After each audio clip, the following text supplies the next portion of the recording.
Another journey, and today's journey is a psychotherapist who works with clients who want to reinvent themselves professionally, mentally, medically, and spiritually through exploration of their culture, lineage, family, and personal achievements.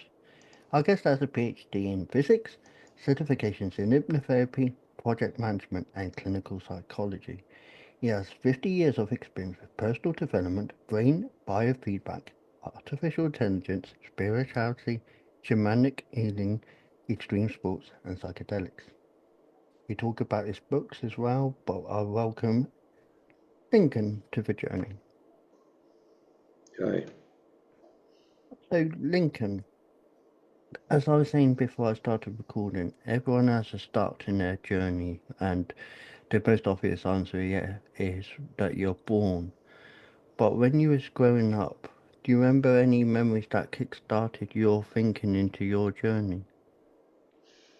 Oh, there's a lot of memories from different ages.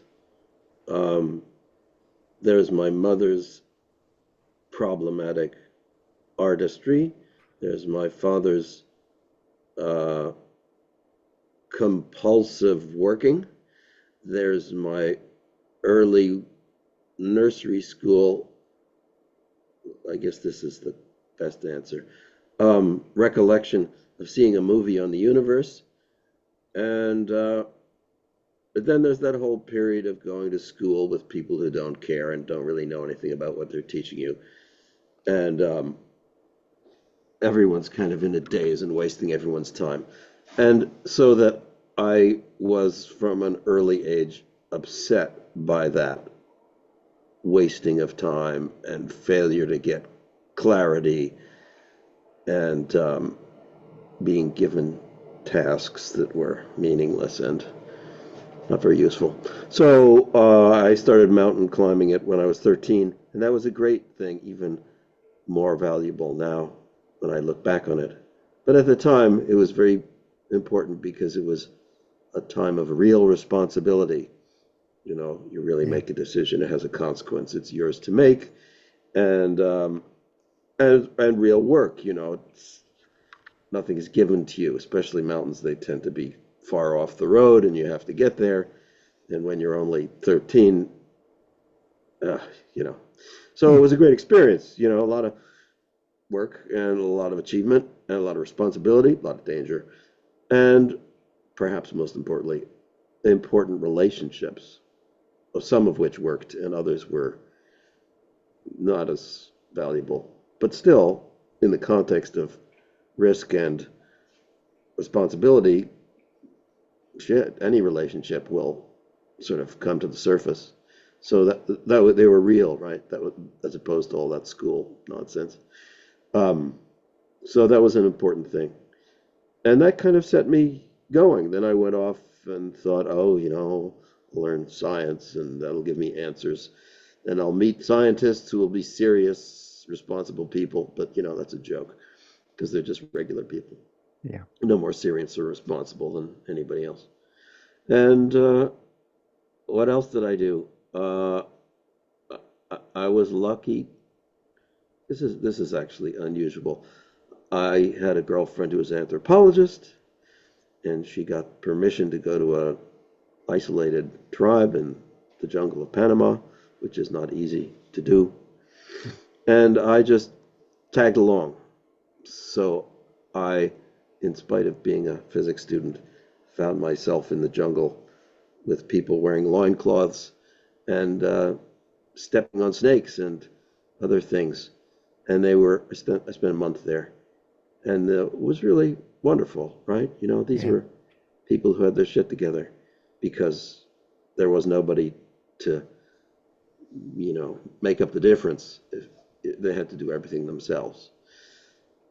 And it Yeah. was just very real, you know, very, very, very real. They didn't have all the stuff we have.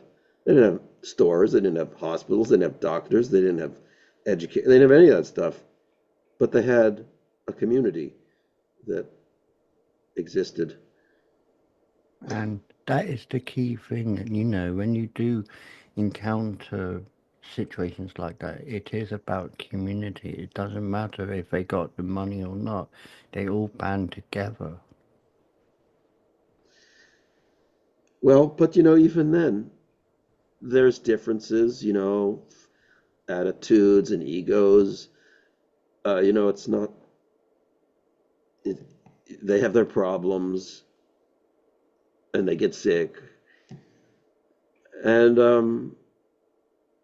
it's almost harder, because we not only are used to a society that gives us protection and resources, but when you get thrown into one that doesn't, it's a little scary. What happens if I do step on a snake or hit my head on a rock? I mean, and all of a sudden, you better hope the community will help you because otherwise you're 2 days from the roadhead and you don't know how to get there.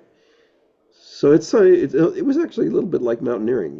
It's like high risk, but to them it's just normal. Yeah. So it was kind of mind opening. And you talk about mountaineering in that way, and I do understand because I've climbed a mountain when I was living in England. I don't know if you've heard of it. It's called Mount Snowdon, Oh, sure. I thought that was in like Wales. almost Scotland. Or is it? It's in Wales, really? Yeah. Okay. Scotland's Ben Nevis. Wales Mm-hmm. has got Snowdonia, but Mm-hmm. they call it something else now because they wanted to make it Welsh something. So, but I've always known it's Snowdon. But I just know when I first climbed Snowdon, I was young, like your age, and even younger. I think I was when I first attempted it, and I was by myself. But it is the sense of adventure, but at the same time, it's the sense of unknown because mountains are not forgiven. If you hit it at the wrong Yeah, time, that's right. you're at the risk of potential harm. Oh, yeah. Well, I liked that because it was very clear. Well, pretty clear anyway. Or I should say it was impersonal. Hmm. I liked the fact there was no ego in a mountain, even if it was slightly unpredictable. And I have an interesting relationship to death because, I mean, it's a deep subject. I don't, depending on how close you are to it, it has a different flavor. But I, I guess I'm kind of a risk taker. I'm interested in taking risks to see what benefits can be gained. And I've found, it doesn't really have to do with death necessarily. There are lots of places to take risks in academics and business and society and relationships. Hmm. And I almost feel I've taken too many risks. I think back on mountaineering risks, and I think that was too much. That was, you know, jeopardizing my future. At the time, it didn't seem like I had a future, right? It was just the present, you know. And I guess I'm glad I did those things. And now I try to tell people to take your life more seriously. And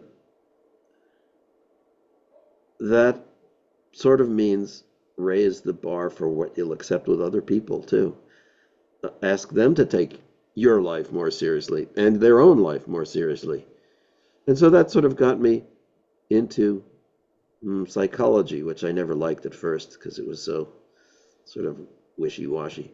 Hmm. And um, then there's the question of medicine and medicalizing and sanity and authority and institutions, and it's all kind of a bit corrupted as to what's normal and who gets to say what's normal, like doctors or psychologists or psychiatrists or politicians.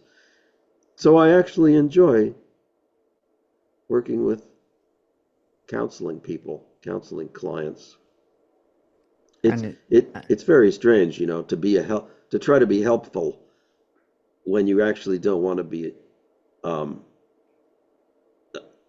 you don't want to be a crutch, right? yeah. You don't want to be a so I say my job is to make myself irrelevant to people who want some help and get them to say, I don't need you anymore. You cost too much. That's a good thing. I don't contradict them when they say that. I get that. And, you know, it's as I've learnt in life, from a neutral point of view, you do get different walks of life, and one person's different from the other. No, that's easy to agree with. And from your perspective, how I see it, and I've seen it in myself as well with people, yeah, you can talk to one person like I could be talking to you now, but I could be talking to someone next week, and they might have a different aspect on certain things.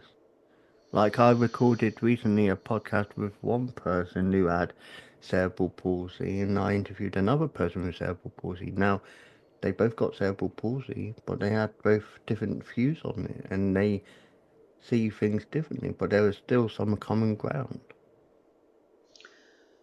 And no, I was interviewed by a life coach 2 weeks ago who, was very forward and grounded and organized and was born without arms and legs. And I can't get my head around that. I can't get my head around it. It's almost frightening to me, right? Because you think, oh my God, what would happen if I got blinded? If I was blind, well, how about if you lost your arms and legs? I can't go there. I Mm. mean, I had a great conversation just ignoring the fact that she didn't have arms and legs, but I just don't think I could go there emotionally. So that's that to me is a boundary that I'm curious about on myself. I don't Mm. know if I could ever understand that. So, cerebral palsy, sure. Any of those things that frighten me. Um, yeah. Is it the factor that it's the unknown, or do you feel like it's because of the different ability that they will be different in their approach towards you? I think ultimately it's neither of what you say. It's my own fear of failure or fear of being unable and the thought that I might be put in a situation where I can't cope or I can't prevail. Like I work all the time because I'm interested in my work, Yeah. and most of it doesn't pay anything. Uh, so the clients are kind of gravy in terms of work. They're at work that actually pays. But um, so I do physics, very interesting because I've learned that the physics that I like to do that needs to be done that will change the future is not what people are going to be paid for, right? Mm. They're going to be paid to produce profitable results, not mysterious new ideas that no one knows what to do with, which of course are going to be the important ones. So it's kind of like open season. It's funny because people think physics is hard and only smart people do it. But the truth is that, well, it is hard, but most smart people mostly don't do it. They avoid it. They do what they get paid for. Hello? Like, should that be a surprise to anyone? Um, so, I do that. I think about my physics problems every day before going to sleep. It's a good way to fall asleep. And I think that I make progress, but I'll never get paid for it. I may publish it, but it still won't matter, even if I do. Nobody will pay attention because that's the nature of a specialist profession that you're given celebrity and Yeah. authority according to your rank. Mm. Anyway, what I'm saying is, what am I saying? I spend all my time doing stuff and a little time making money. And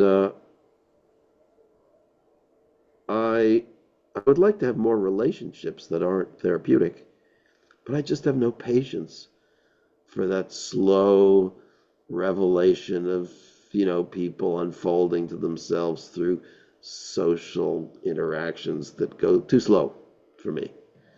So, and then the thought of, oh my God, what if I didn't have arms and legs? Oh, that freaks me out completely. Then I'd have to like start over from zero. Or if I had cerebral palsy. But the interesting thing is, we all get old, Yeah. and I'm 69. And so I can't deny that time's going on. And though I might be relatively healthy, I don't take any pills. Still, I can feel it. I can feel it. I can feel myself aging. I may not have cerebral palsy, but I may soon lose some skills. Anyway, so that's all scary. And like I said, so, my attitude toward death, well, I don't know. I want to be satisfied. That's what I want to be. And I've learned that, or concluded that, the only way to be satisfied is to be satisfied in the moment. You don't get there from here if you're not there yet. And that's the lesson I've learned from the people I've known who were satisfied, of whom there were not very many, in my opinion. They would be inspiring people. I've had a few inspiring people. I traveled a lot and met some people who were satisfied Hmm. with their life. So you touched upon people inspiring. Was there anyone that inspired you as you progressed through life and as you developed your skills? Was there anyone you aspired to, or did you take note of, or did you just take your own personal inspiration? I learned from a bunch of people. Some were, well, there was a mountaineer named Fred Becky who was a friend. He was a strange man, very closed. Well, he seemed open, but you could only get so far. So he was interesting because he was a mountaineer who always climbed all the time. It's all he did. No one could understand how he could do this all the time without stopping. So he's an interesting guy. And then I had a mentorship with the guy who invented the laser, and he was also inspiring because he never felt he worked. He just played with electronics and ideas all the time, and he was very careful and very thorough and very insistent. You could say stubborn, in spite of people who claimed that he was pursuing crackpot ideas. He persisted, and he did a lot of things, and he was inspiring to be around because he didn't have it. It seemed like he had no ego. He was just playing all the time, and you could play with him, and he would be interested to play with you. But he had sort of celebrity and Nobel Prize and all this stuff, so he was an interesting guy. And then another guy was a fisherman who I don't think he ever learned to read, named Arlington. But he had the interesting thing that he could foretell the future. What's that called? There's some sort of skill, Yeah. and he didn't know how he did it. It came to him in dreams or something or other. But he would tell people, and they would listen, and he was known to be accurate, which is mysterious, right? Hmm. I mean, yeah, it's one of the biggest mysteries how you could predict stuff that like that. It clearly wasn't. He would like predict the weather. He would predict accidents. He would predict situations and tell people not to go or do something because something would happen to them. And I mean, I don't know. I didn't live with him, but that was his reputation. And he was a sweet, interested, gentle guy. So I found it inspiring to be around him. I wasn't around him much, but some. But So enough to those, inspire you.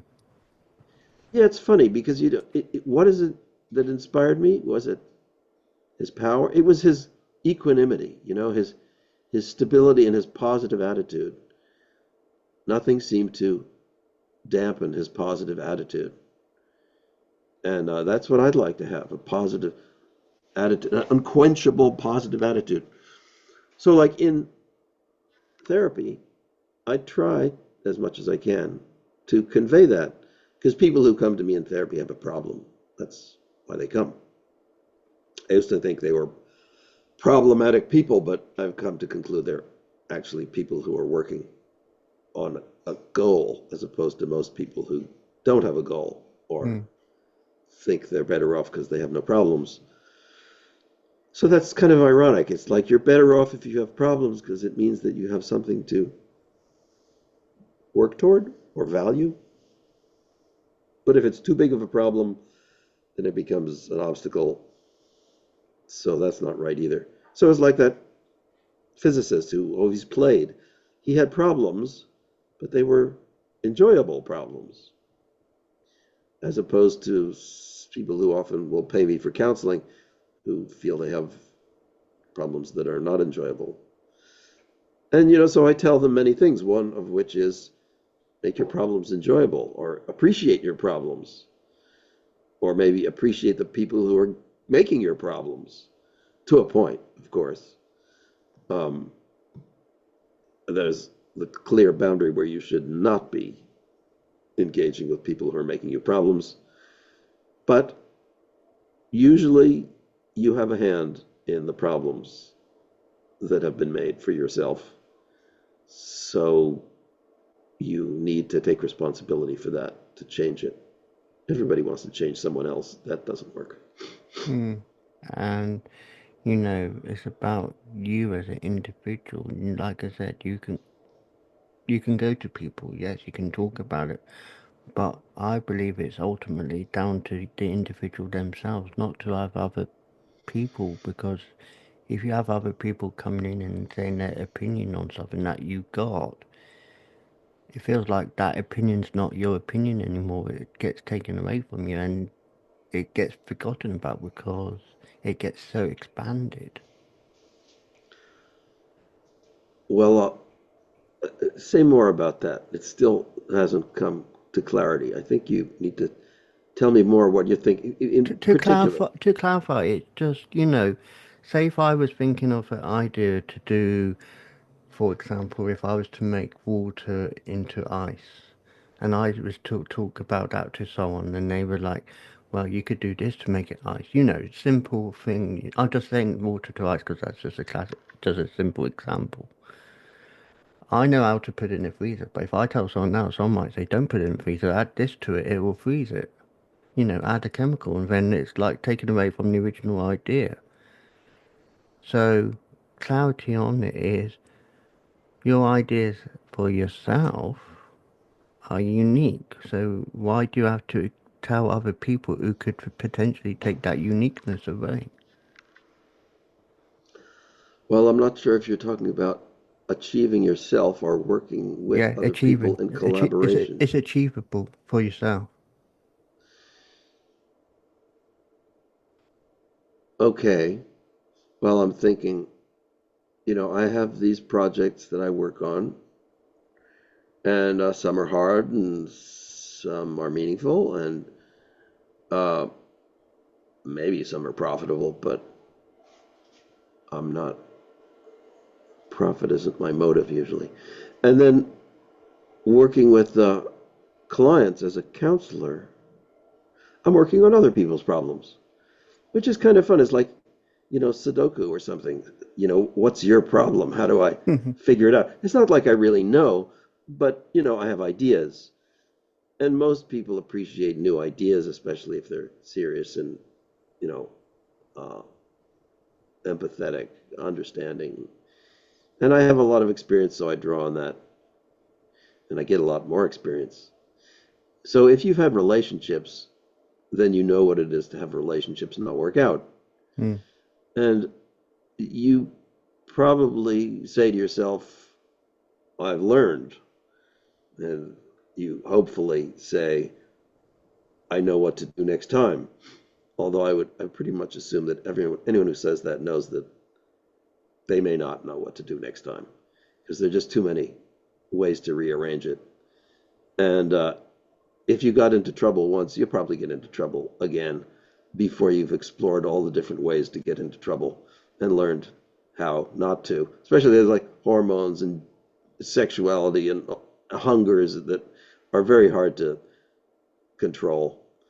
So um, I'm actually, well, there's this thing called transference, typical psychology thing where, I mean, it's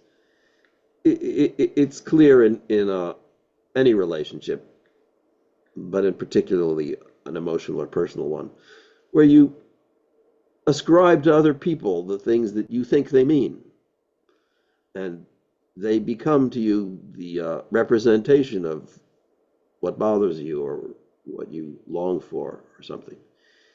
They could, you could lust after them, you could hate them, you could want to work with them, Usually because you project onto them as much as you can understand what they want and how they'll relate to you.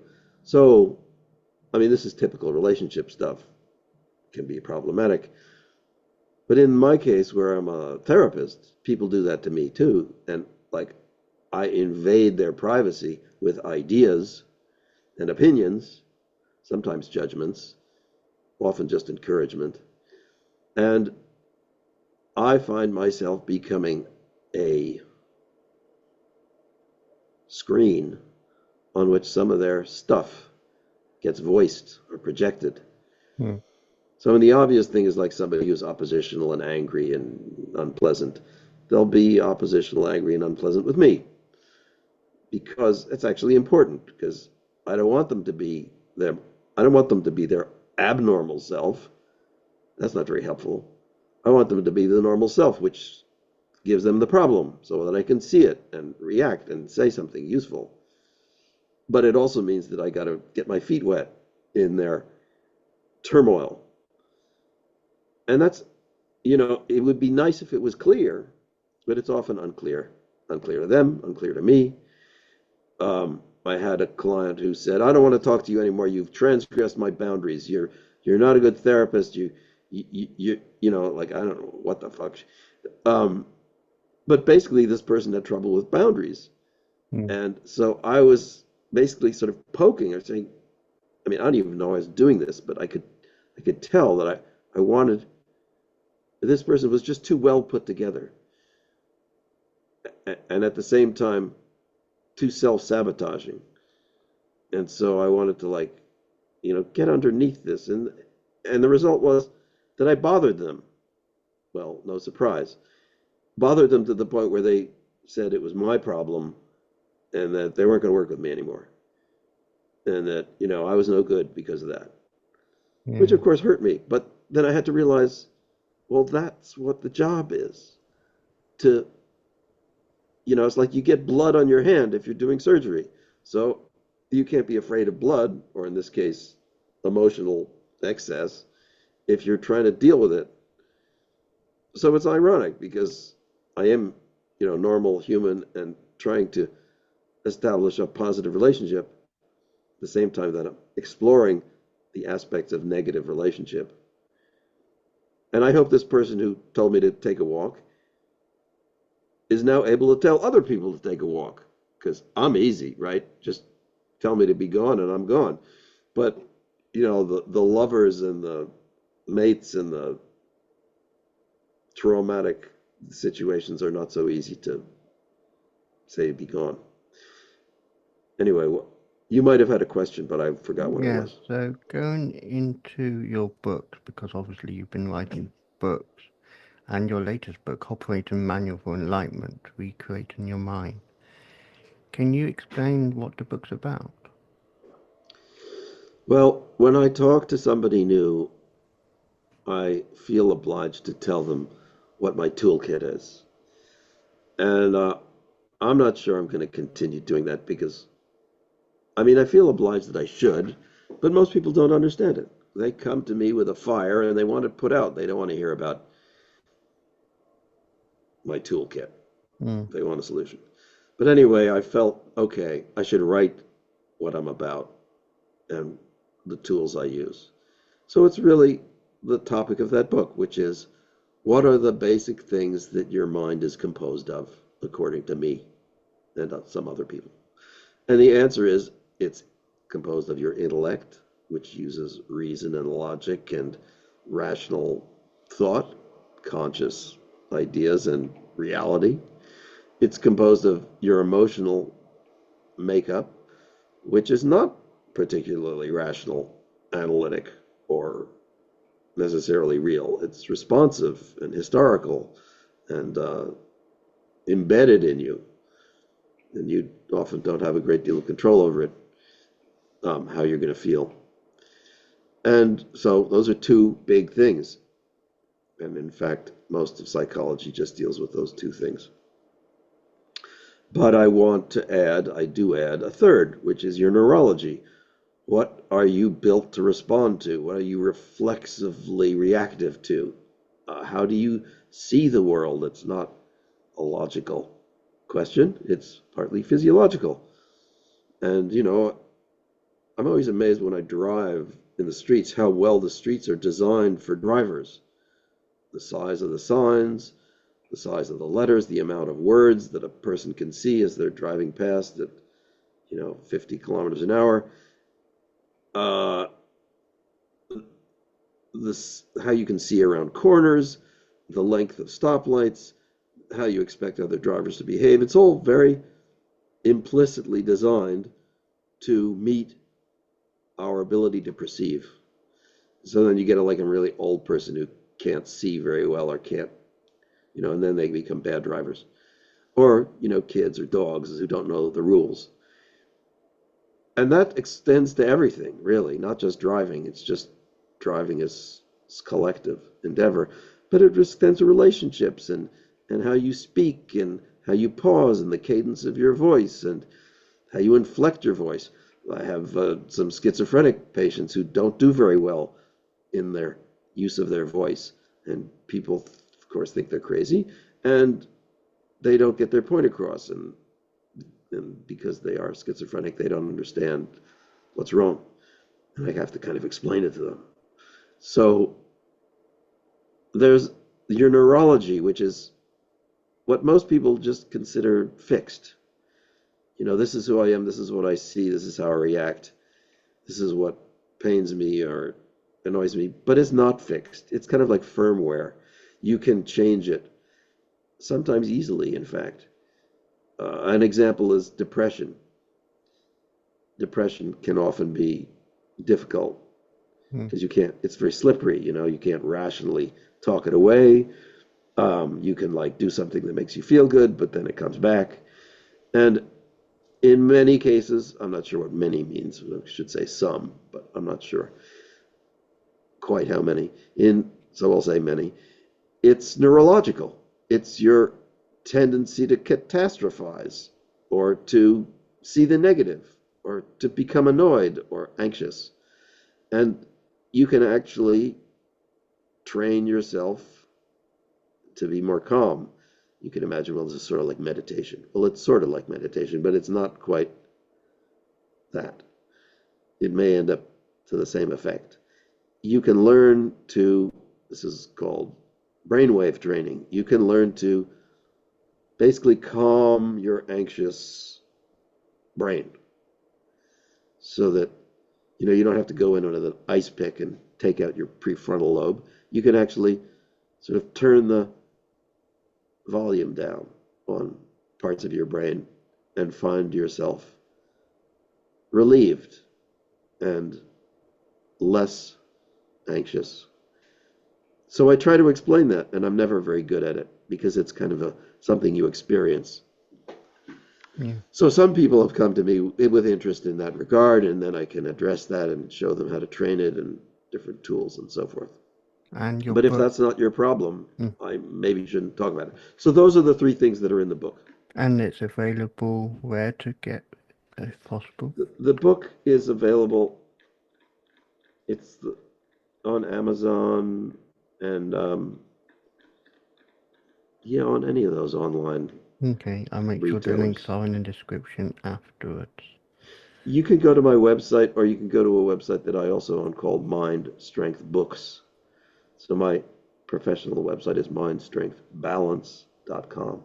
Okay. And the website mindstrengthbooks.com just has books Okay, and on I'll it. make sure the links, like I said, are in the description below. Now, going into the future, as you already admitted your age, do you see things getting better, or do you think it's going to be still those questions that people will still want to have answered? Well, there's my life and there's other people's lives. I assume other people will still be coming to me with the same questions. But it's very broad. As a counselor, it's very broad. I've worked with kids who are 10, and I've worked with people who are old people, and I've worked with people in middle age, and they all have sort of a different take. The first book I wrote, still my favorite, I think, called the Learning Project, interviewed people of different ages and asked them what they did with their life and why.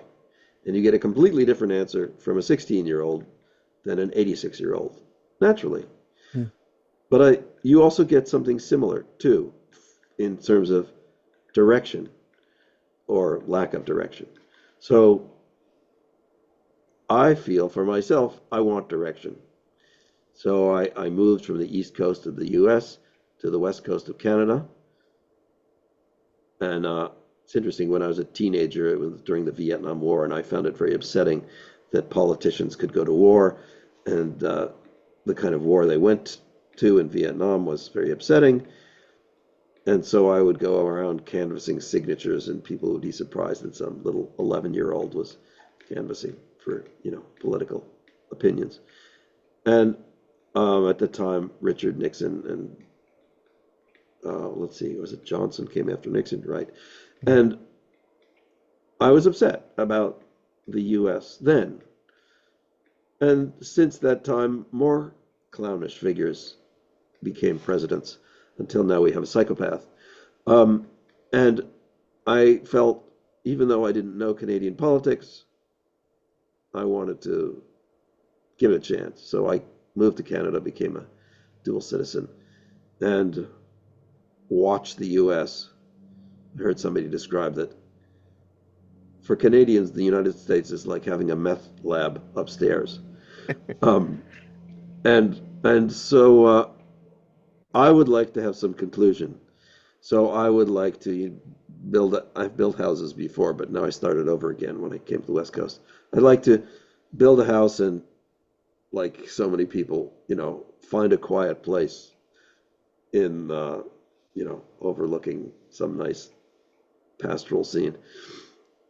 But the people who will come to me will still be doing the same stuff, whether they're 10 years old with family problems or 86 years old with, health problems. Um, I may get bored of it, and or maybe not. Like I say, the relationships are what really reward me. I mean, and like the people that have inspired me, it's not what they knew so much, it's their attitude that inspired me. Like they say, being around the Dalai Lama inspires everyone for some strange reason, just because he's, emanating peace and love. Well, maybe that's what a counselor really should do, is emanate, I don't know if it's peace and love, but equanimity and balance or something like that. Yeah. So that's the best I can answer. There'll be my problems and other people's problems. What about your problems? Exactly. My problems, I know I still go through problems, and I'm open about talking about certain elements of my problems. And I know the biggest problem now is what I'm overcoming, and that's because I believe in it. But What is it? Can you say in a paragraph? short paragraph is I was in a relationship with a certain person. I'm trying to keep it in a neutral way because I don't wish any ill harm against them, even though they weren't for me. But I was in a relationship. I gave up living in England to be in America because I thought it would be good for me. Yes, it was okay in the beginning, then it went downhill, and then I moved away from it because I had to get away from it, and now I'm in a better place. Where are you localized? Where are you physically? Virginia now. Okay, And, when I first came to America, I was in Ohio. It was the unknown, it was the sure. uncertainty. Ohio is the unknown to me as well. And, I'm not saying I was close to my mum because that's who I had left in my family. I had cousins, but the immediate worry was I was away from my friends, I was away from my security, I was away from what I was familiar with. Yes, Now, my friends who spoke to me before I left England were concerned. They had their doubts. They were like, David, if you need to come back to England, you can. And I was like, okay, I know. But I said I was genuinely in love. I thought I was in love. sure. It's a good thing to be in love. And yeah, granted, it was. And that person, Yes, I thought I was happily settled. I thought, yes, I come to America, new start, I'm happy. Now, the first couple of years, yes, fine, I was happy. Things started going downhill towards the end. 2 years ago, this year, I left that person because I couldn't handle it. Sure. And I was in a place that I was very scared. I was very lonely. Yes, I had someone there for me who was my person I could talk to, but I was also scared about talking to that person about me being with the person I was with because I didn't want to let that person down. And that Well, that's a person, tough spot. and then I that get it. person found out about me being with the other individual. Now, I could have lost that person being my moral support, but no, it gained us strength. Hmm. Well, this is, you've told it in general terms, and you could say that that's pretty common, trouble with one person, building relationships with other people. I have kind of come to the conclusion that it's safe to assume everyone else is crazy. Yeah, Uh, I, and then you say, oh, that's a joke because you're just as crazy as they are. But, no, I'm not as crazy as they are. The other people are more crazy than me. And that's completely unjustified, perhaps, but I would, I would present evidence to the fact. And I think that's fairly true. The problem is not who's crazy or who's not crazy. It's can you recognize what you're getting into and can you navigate what comes to you? And that I think is answered only by learning and experience, yeah, unfortunately, um, and making hard decisions and being well grounded and flexible, of which I'm not perfect for certain. Because some of it gets sort of back. I don't know if neurology is, no, maybe not. But like the relationship I had with my mother was always needy. I was needy. So it's like that was branded into me at an early age, and I think I'm still needy. yeah, And that's a problem because I'm susceptible to people who provide the need without authentically, you know, fulfilling a life purpose for me. yeah. Well, when I came to America, it was new to me because the furthest I've been in my life before I came to America was Greece. And obviously that was just a vacation holiday, whatever you want to call it. It wasn't a fixed term where I moved Right, away sure, from. right, And people often ask me when I first came to America, they was like, are you coping? How are you finding it? right. And yeah, I was scared. Don't get me Mm-hmm. wrong, I was scared. But at the end of the day, I was adaptable because I was still, well, I'm not saying I was young when I moved to America, but I was easily adaptable to it. Now, Well, you touch upon, and it's a neutral way when I word this as well, because I remain neutral in the fact of how I say it. Yes, I came in the fact of just before COVID, just, when the politics of America were not stable, but they were stable enough to make me feel comfortable in coming to America. Now, I can't vote because of me being on the green card, and the green card I've got doesn't allow me to vote unless I get citizenship. I still got my British citizenship. I've got a 10-year green card. After 10 years or before 10 years is up, I can apply for citizenship. I want to do that. But if I do that, I'm still going to be known as British. I'm still going to be known as British David. I'm not going to give up being British even though I'm living in America. well, but you also have to understand, just like in Britain, there is no unique and singular Britain, and there Hmm, is no unique and singular American. exactly. Um, there may be one for Canada, though. I'll tell you, but that's different. Um, so, are But you happy you've done it, or do yeah, I'm happy, but at the you? same time, I wish I could have changed certain elements. Yeah, can you now? Because I'm away from it, yes. Because I moved away from the issue that was the problem? Yes. Am I scared about what tomorrow brings? Yes. I say Uh-huh. that. I'm admitting that. I'm willing to admit that. It's Uh-huh. it's the unknown, and the people I'm engaged with now, the people who are there for me, my support network. They know how scary it is, but at the same time, we unite as one to say we understand each other. Do you feel, this is a personal question, but it's not delicate. Do you feel that you have more of a community or a family where you are now?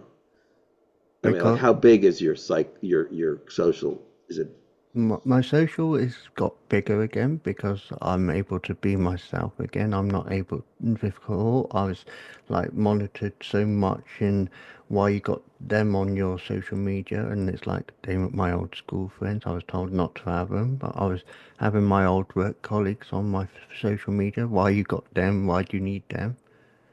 Compared to now, I got most of my school friends again. I've got my old work colleagues, and I'm able to talk to them. are they local? That sounds like not. Well, the school friends are in England, Yeah. work colleagues. Some are based locally where I am, and then there's some from England. So when you how often do you, this is you I can haven't been back to England since I've immigrated. how often do you get together? I'm curious. This is my own personal Mm. curiosity. How often do you get together with friends in Virginia? Off In real physical in proximity. real physical terms, it's obviously dependent on their work schedule and obviously what they're doing, but it's as and when we can. Last time me and I'm with, saw someone that we know as a connection. We saw them last year. But that's no fault of our own or their own. It's just about knowing that fact that they had their own responsibilities and we had our own responsibilities. I was in a stage of in between from what I was doing to where I was, and then I'm now in that transition again where Monday I'm starting something new. But Okay. the fact is, it's about being considerate. Yes, I know they're on the phone. Yes, I know they're a message away. Being physically talking to them, not so easy. But at the same Okay. time, I know it's easier if I was to go on Messenger tomorrow or text message or whatever you want to describe it. I can message and they probably would answer. If they don't answer, I just leave it. I might get answered 2 days later. It might not be relevant for that thought, but at least I reached out when I did. And how does this podcast affect you? Is it a source of connection or The po- profit for you? the podcast at the moment, because obviously I don't have major sponsors. The endorsements I do have, that's just me endorsing people I've engaged with or Hmm. people. I do that for free. But the whole purpose of the podcast is me to reach out to people to explore, and this is where you come along. You come along and you shared your journey. Right. I've always been fascinated with that because my job when I was in England was being a broadcast assistant, for a radio station. Hmm. I got to meet people, I got to engage with people, I got to work with people with multiple needs. I was happy. It gave me a self purpose of a Yes. community feel. Hmm. And then when I came to America, yes, I lost it. I grant you, I lost that because of where I was. Hmm. I then moved into the podcast world when COVID came along. I see. I think it was in the process of like a month or two into COVID, and I thought, yes, I got the day job, which at the time I was grateful for. That was at night. I was doing night shift a lot, and then I thought, if I'm awake in the daytime, what can I do myself? Sure. That's a And good because idea. Go ahead. COVID was I couldn't just go out to the church. I couldn't go to the supermarket. I couldn't engage. Right. And I've always been fascinated with people's journeys, as I call it. And there's an ethos I follow now, which is amuse, educate, inspire, observe, and understand. Uh-huh. And I do that. And I've learnt that from various people. I've done over 160 podcasts. Right. Well, I think it's great what you're doing. I think more people should take that attitude that, either you have free time that you could make valuable, or you can make valuable time by discarding otherwise less important make work. And I really respect you and other people who make an effort to create something. I think that's important therapeutically, Yeah. not And just socially. yeah, and I accept that. And, I'm not saying you would, but like I said, if you go through the archive of where my podcast is available, and this goes for anyone listening or watching, you listen or watch, and everyone has got a different story. Yes, it's a common ground. Everyone likes telling their story, but everyone's a unique perspective. And now I look at it, like I told you before I started recording, there's one that was passionate about talking about a certain topic. Right, Yes, 2 hours talking. I let him talk because he was passionate about it. right. There's another person who was my old school teacher from school. I worked with him on the radio when I was on the radio station. I knew pretty much about his life, but I wanted him to share his life. Then you got, a famous actress who became an author. I didn't realise she was a famous actress at the beginning until she was like, I was on the red carpet for this premiere of the film, and I was like, that's nice, but how were you on the red carpet? And then she explained who she was, and I was like, really? I didn't say it out loud, I was like, really? In my Hmm. mind. And I carried on with the interview, and I interviewed her and listened to her journey. And afterwards, I clicked her name just randomly just to see what she was talking about because I was thinking, really? And yeah, she was in that movie. But, like you said, she may be listed as a celebrity, but when I interviewed her, she was that person, not a celebrity, but just an Yes. individual person. I often think of how I would encounter celebrities, and I conclude they're all normal people. Exactly. Like, you meet King Charles III, he's a normal person. Just because he lives in a bigger house than I do, he's still a normal person. Yeah. I met the Queen when she was alive, Queen Elizabeth II. I met her when I was 15. I don't treat her any different because she was the Queen. I just had to respect the rules that was given to me and respect what I was told. But she's still a normal person. I met Jimi Hendrix when I was, 11 or something. I still remember that.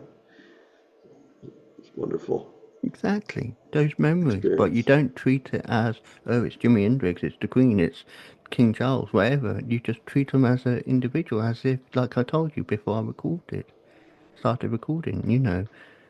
Imagine if you met him in a coffee shop. Would you treat him differently because he's Jimi Hendrix? No. You probably just say hi and walk by, or, you Right. know, then you get people who do go, ooh, when it's someone big, but it's not about that. It's not about the recognition. I learned that on the radio, and this is from my psychological point of view. When I was younger, I was immature. I was like shy. I was not looking at the camera if someone was recording me. I was not looking directly at people when I was talking to people. Do you know what they said to me before I left? You're a role model What? because you were able to look at people now and you're a lot stronger than you were when you first came to us. Who says that? People on air or everybody? That was my old station manager. Okay. And he saw the natural progression. Why? Because he believed in me.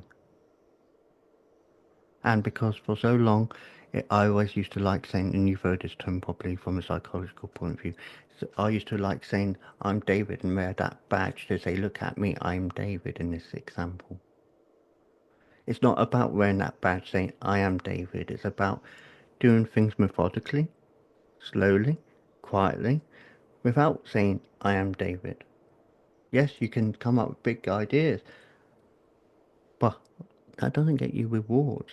getting new rewards. It's doing something that gets you recognized by being you, by being quiet, without the big badge on you. Okay. So, Well, I appreciate that. so that's me in a nutshell for myself, Mm-hmm. and that's how I wanted to be when I first came to America. Yes, I had people like, I like your accent. I'm like, yeah, but I'm still me. I got shy by it because I wasn't used to it. I still Right. get shy by it because I'm like, but then I get into the idea of Americans like that. But at Well, the it's same, it's same, funny. Your accent is not. I'm starting. I'm really just a novice, but I'm starting to appreciate all the different British accents. So I'm sure your accent is very localized. It doesn't sound like a Manchester accent. no.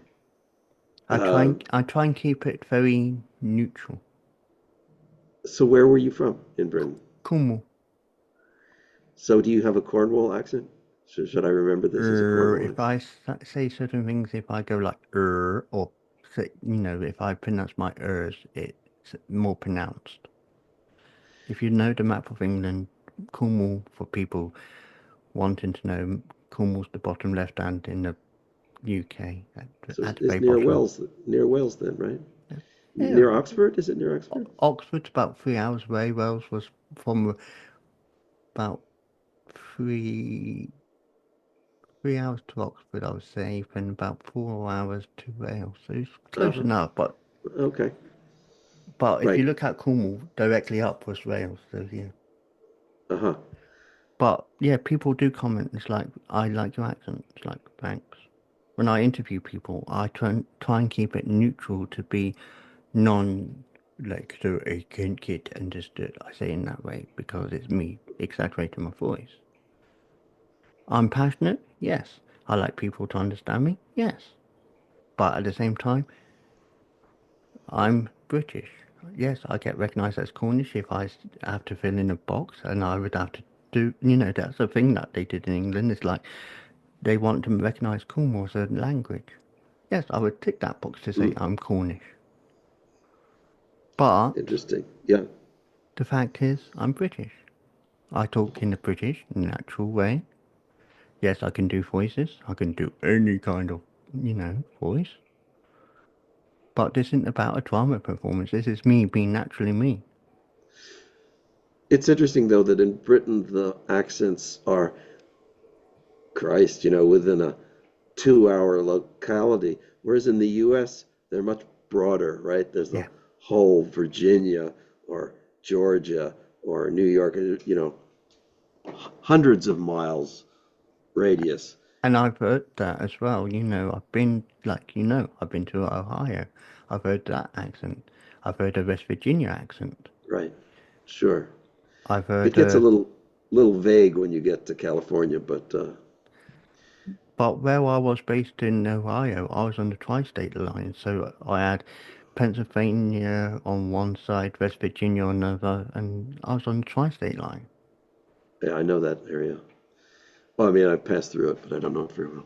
And, it was difficult because if you got someone who came over from the other side, from West Virginia, you had West Virginia accent in your, and then Pennsylvania, and then, you know, because of my job when I had a job in America, I was working in a hospital. I was a janitor, but I'm not condoning that in any way. When it was COVID and they had to wear their masks, you didn't know what they were saying behind the mask, and you didn't know. Yeah. But it was difficult. And it was more difficult for me to be able to be understood because of my British accent. Well, So, accents are so, funny. They, so every now and again, and I did it, and not intentionally, but I was like, if they didn't understand me, I quickly put my mask down and say, I said this. Yes, I put myself at risk because you know the risks of COVID, how it was at the time. You couldn't put your sure. mask down unless you. Yeah. But I was like, and they understood me. But like I said, I am still me. I don't wear that badge now to say I'm David, I'm British. If I get recognised as British and they compliment me, oh, like your accent, I accept it. I still get, like I said, I still get shy, but I get used to it. It's not as if it's a new thing anymore. Right. So, to conclude our interview, Yes. and and I like always ending on a positive. People like to be inspired on their journey, and obviously, your journey is amazing to share. And this is one reason why I found your pitch towards me when you said I want to be interviewed by you. What would you say to people to help them on their journey to progress further? I would say I would encourage them to embrace the difficult things. And that's just been my attitude, finding that difficult things are often the most rewarding. And I think you have to do that with a measure of tolerance and ignorance, or you might say willingness to learn. Tolerance. The things that I think are most important are tolerance, courage, and commitment. Because if, relationships really require commitment. Mm. They also, on one side, and they require tolerance on the other side. And there's a certain courage, as you expressed, in doing things that are risky or potentially valuable, such as moving to another country. And you often don't get a lot of encouragement or reward because other people don't experience your situation. So you're left, that's what courage is. It's willingness to prevail and maintain yourself in spite of the lack of encouragement. And it's really easy if everyone keeps, bolstering you up and encouraging you, then you don't need to have much courage. It's interesting to encourage and to have courage. You don't need to be encouraged. You need to have courage. And then integrity and commitment. The these these are things. If you pursue them, you'll get into trouble for sure. Mm. There are going to be areas where uh, I wouldn't say necessarily conflict, but high standards, high expectations. I mean, that's how you make your life meaningful, is by pursuing higher standards. And that means for yourself too, but also for other people. And if that means that you ruin relationships, well, it's like breathing. You're going to breathe through a straw your whole life, or you're going to get a lungful of fresh air. It may mean that a lungful of fresh air means you have to leave certain environments, Yeah. and then you have to have the courage to do it and prevail. And ultimately, I think having faith in yourself. I'd tell people to go check my book out, The Learning Project, the first book, which is interviews with people, asking them this question that you asked me. And I was inspired by those people, some of whom had inspired me before, so I went back to talk to them, but others I just found to fill in my notion of breadth. Mm. And so that kind of, the last book, The Operating Manual for Enlightenment, is very sort of, it's do-it-yourself self-help book that lays out what I think are the sort of the tripos of stable mentality. And the first book, The Learning Project, was just not trying to say anything, just listening to people. And you should check it out yourself because it sounds like consonant with what you like. Yeah. Actually, it's online for free. You don't have to buy it. If you go to my website at mindstrengthbalance.com, you'll find it under the Learning tab, the whole HTML Okay. presentation of the book, the whole thing. I'll make sure I look into that and get a copy to read. But Lincoln, I'd like to say thank you for sharing your journey and understanding my perspective on how I see myself. Because, like I said, I've gone a long way. I'm 41 now, so I am in that stage of life where I'm starting to realise a lot of things. Yes, I realised it when I left England, but more so the last couple of years, it's been a learning curve where I've had to be more understanding, which I am. Don't get me wrong, I am more understanding myself. But thank you for sharing your journey with us today. You're welcome. Thanks for having me, and keep doing it. Thank you. Our thanks to our guest there for a wonderful journey. And now a couple of messages to share with you.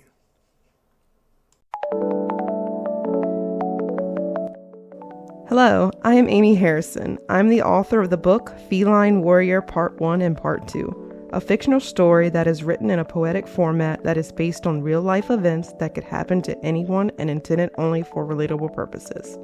This story claws into Catgirl's past abuse.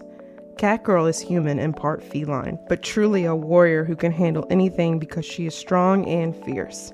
She has been taken advantage of for far too long. Join her on her journey as she reaches freedom. Here are some poems from Feline Warrior. Tears flow. I no longer know what to do. I am no longer who I once was, and it is because I made a choice to use my voice, and that is okay, because what I had to say was true, unlike me and you. Now I see. I am free. I am me. I am Catgirl. Ultimately, be you. Always stay true. Do what you want to do, because every day is made new. If you want to read more, visit the link in the description. Meow at you later. Music by Erica R. from Pixar Bay. By Tim Parsons. The narrator is Kate Barton. Director and producer, Darren Street. Tim Parsons would like to thank family and friends for their support with the paramedic Chris venture. The series is dedicated to the memory of his father, Reverend David Parsons. Copyright Tim Parsons 2020, all rights reserved. Unauthorized use, copying or sharing of this audiobook is strictly prohibited. This has been a Voice Reel studio production for Tim Parsons. Oh, good afternoon, everyone. I've just been listening to the Paramedic Chris children's books on audio again, and I just love it because they've given a tribute in one of them to my dad as well, who passed away a few years ago. I love audio books, and it's great to walk around, and it's great to sit at the computer, if you're out jogging or wherever, to listen to them as well. All 4 of the Paramedic Chris children's books are available on audio book from Amazon. Go and take a listen to them. You won't be disappointed. You'll hear what happens when a community pulls together and supports one another. The best thing is to pop over to my website, paramedicchriskidsbooks.org, and you'll see the links on the shop page. Keep safe, everyone, and thank you for being you.